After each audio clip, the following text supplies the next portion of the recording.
ఓ ఆదిశంకరాచార్య ఆ, సౌందర్య లహరి అలాగే శివానంద లహరి రెండు మనకి చాలా అద్భుతంగా వివరించారు. అంటే శివుడి యొక్క ఆనందం ఆయన్ని ఎలా పొందాలి, అలాగే ఆయన గురించి వివరిస్తూ చెప్పుకుంటూ వచ్చాడు. సౌందర్య లహరి అట్లా అమ్మవార్ల గురించి యొక్క సౌందర్యాన్ని వివరిస్తూ వచ్చాడు. అంటే అందాన్ని, తన యొక్క బ్యూటీని వివరిస్తూ వచ్చాడు.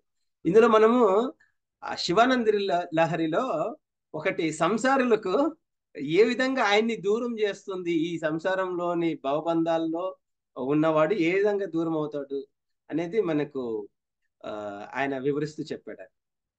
అసారే సంసారే నిజ భజన దూరే జడదియా భ్రమంతం మామందం పరమ కృపయా పాస్తు ముచితం మదన్య కో దీనస్తవ కృపణ రక్షాతి నిపుణః త్వదన్య కో వా మే త్రిజగతి శరణ్య పశుపతే. ఇక్కడ ఆయన అసారే సంసారే నిజ భజన దూరే జడదియా, ఇక్కడ అంటే మనము ఈ సంసారంలో మొత్తం అంటే ఓ సదాశివ సేవ, అంటే సదాశివ దేవ నిస్సారమైనది, అంటే సారమే లేదు ఈ సంసారంలో. ఆ అంటే మన జీవితంలో ఎట్లయిపోయింది, నిస్సారం ఏం లేదు, హ్యాపీనెస్ లేదు, ఆనందమే లేదు. ఎందుకంటే ఆ శివ అనేవాడే లేకపోతే ఆనందమే లేదు కదా. కాబట్టి మనం ఈ బయట ప్రపంచం కోసం తిరుగుతూ పాకులాడుతూ పరిగెత్తుంటాం చూసారా, వాటి పోతే ఈయన దూరం అయిపోతాడు. సో అందుకే జడదియా దూరంగా ఉండిపోతాడు. రైట్. నిస్సారమైనది. అలాగే నీ సేవా భాగ్యానికి స్పెషల్లీ చూడు, గుర్తుపెట్టుకో, పరమేశ్వరుడి సేవా భాగ్యానికి మనం దూరం అవుతున్నామంటే ఎట్లా? ఎందుకంటే కామక్రోధాది అరిషడ్ వర్గాలు మనల్ని వేధించి పీడించి ప్రేతాత్మల్లాగా పీడిస్తాయి మనలో. ఎందుకంటే అవి మసాలా దినుసులు బాగా వేసుకుంటాం కదా మనము, పిచ్చ పిచ్చగా ఉప్పు కారం తింటాం కదా. ఆ, అసలు యోగాకైతే ఇంకా అవి వద్దు. కాకపోతే కొత్తగా కొన్నాళ్ళు సాధన చేసేటప్పుడు ఆపాల్సింది అవి, తగ్గించాల్సిందే. అందుకే గురుముఖత సాధన ఏవైతే ఎప్పుడు తగ్గించుకోవాలి, మళ్ళీ ఎప్పుడు చేసుకోవాలి వాటిలే. అంటే ఎప్పటి వరకు ఆయన శివుడు ఈ శరీరంలో ఆ, ఉంటాడు, మనం ఏం చెవిని చేయకపోయినా ఉంటాడు అంతే. ఇది ఒక లైక్ ఒక టాబ్లెట్ తయారు చేసిన తర్వాత ఎక్స్పైరీ డేట్ ఎప్పుడైతే ఎప్పటి వరకు ఉంటుందో అది అందులో ఆ శక్తి ఎట్లా ఉంటుందో ఇలాగే ఉంటుంది. కానీ మనకి మన చిత్తం బయట బాహ్యముఖంగా ఉంటుంది, బహిర్ముఖంగా అన్నిటిని లాగేసుకుంటుంటుంది. వాళ్ళు అది చేశారు, అద్భుతంగా ఇల్లు కట్టారు, మనం అద్భుతంగా కట్టాలి. వీళ్ళు అద్భుతమైన గొప్ప ఉద్యోగం చేసుకున్నాడు, ఆ గొప్ప ఉద్యోగం చేసుకోవాలి. అట్లా అనవసరమైన స్ట్రెస్ మైండ్ సెట్ అంతా పిచ్చి పిచ్చగా తెచ్చేసుకుంటాం మనం. అది అందుకనే ఈయన ఏమంటాడు ఆదిశంకరాచార్య, ఆ?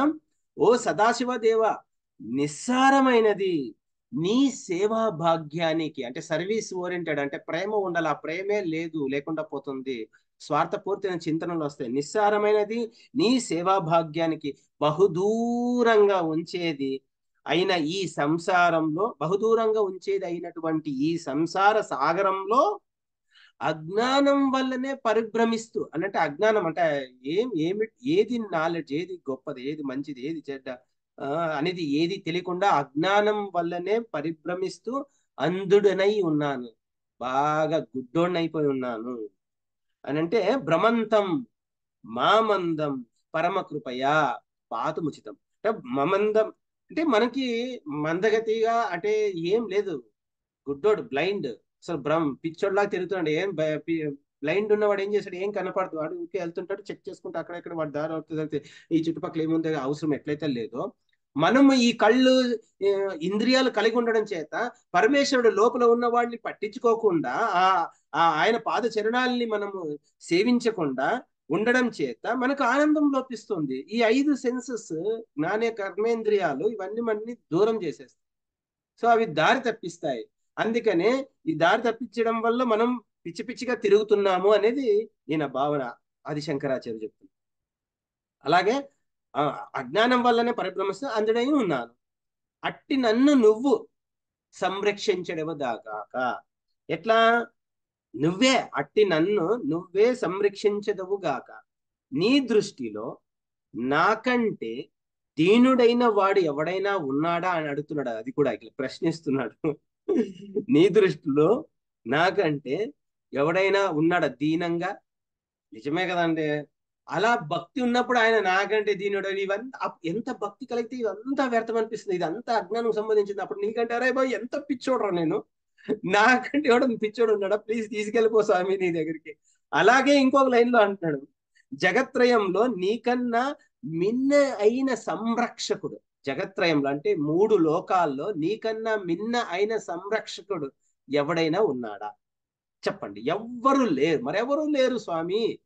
కాబట్టి నాకంటే పూర్ క్యాండిడేట్లు ఎవరు లేరు. ఏమి అజ్ఞానము, ఏమి తెలీదు, మందగతి, మందమతి, మందగతి, అంతే. ఏం జీవితంలో కదలికలు లేవు, ఏం లేవు, ఆనందం లేదు. ఉం? సో అందుకనే పరమేశ్వరుడి పాద చింతలకు మనకు దూరం చేస్తుంది, పరమేశ్వరుడి పూజలకు దూరం చేస్తుంది. కాబట్టి అందులోను యోగ సాధన ఆయన్నే కూర్చోబెట్టుకుంటుంది ఏకంగా డైరెక్ట్ గా, హ్యాపీగా ఆయన పాద చిహ్నాలను మనలో కూర్చోబెట్టుకుంటుంది యోగా. అంత సులభం కాదు. అందుకే బయట పూజలు కాదు. మా గురువు గారు ఒకసారి నిన్ను టెంకాయ తీసుకెళ్ళాలి ఇంటికి, ఇంట్లో అరసరు, ఫస్ట్ ఈ పూజ చేయండి అని చెప్పారు. అంటే ఇక్కడ ఎవరున్నారు? పరమేశ్వరుడు నిహితమై ఉన్నాడు ఇక్కడ హృదయంలో, స్థానమై, అంటే వాసి అయి ఉన్నాడు ఆయన. సో ఆ అగ్ని రూపంలో మనకు, అందుకనే ఆత్మ అగ్ని రూపంలో ఉంది అని చెప్తారు కదా, అదే మనం. అది వెళ్ళిపోగానే అయిపోయింది ఇంకా. మనం ఇది ఎంత మనం కాదు కదా, మనం ఈ దీనికే మోహపడుతుంటాం. మళ్ళీ చుట్టుపక్కల ఇంకొక బిల్డింగ్, ఆ బిల్డింగ్, అది ఇది. ఎప్పుడైనా ప్రకృతిని చూసి ప్రేమిస్తామా? ఆ ప్రకృతిని కాపాడదామని ట్రై చేస్తామా? లేదు. ఆ ప్రకృతిలోనే పరమేశ్వరుడు ఉంటాడు. అక్కడ ఏమి ఉండవు కదా, ఇట్లా మాయలు ఏమి ఉండవు కదా. ప్రకృతియే ఒక గొప్ప మాయ. ఆ మాయలో మనం ఆనందాన్ని పొందుతాం. ఈ చుట్టుపక్కల మాయలో చూడ్డానికి ఆనందంగా, అయిన తర్వాత ఆ పొందే క్రమంలో గాని వచ్చే దుఃఖాలు, కష్టాలు, నష్టాలు, బాధలు, అబ్బో చెప్పలేనివి. కాబట్టి నాకంటే దీనుడే ఎవ్వరూ లేరు, నీకంటే గొప్ప సంరక్షకుడు మరెవరూ లేరు జగత్తుల్లో. కాబట్టి ఓ పరమేశ్వర, నన్ను సంరక్షించదు గాక. సరే అని ఆదిశంకరాచార్య శివానంద లహరిలో చెప్తున్నారు. రైట్. ఓం నమ శివ. ఇది పరమేశ్వర, నేను ఈ ఆయన మెసేజ్ ని కన్వే కరెక్ట్ గా చేసానో లేదో ఆ, మ్, మా యొక్క సబ్స్క్రైబర్స్ కి థ్యాంక్ యూ వెరీ మచ్. అందరికి థ్యాంక్ యూ. ఇంకంతకంటే నేను కూడా ఎక్కువ ఏం చెప్పలేను. ఓం నమ శివాయ.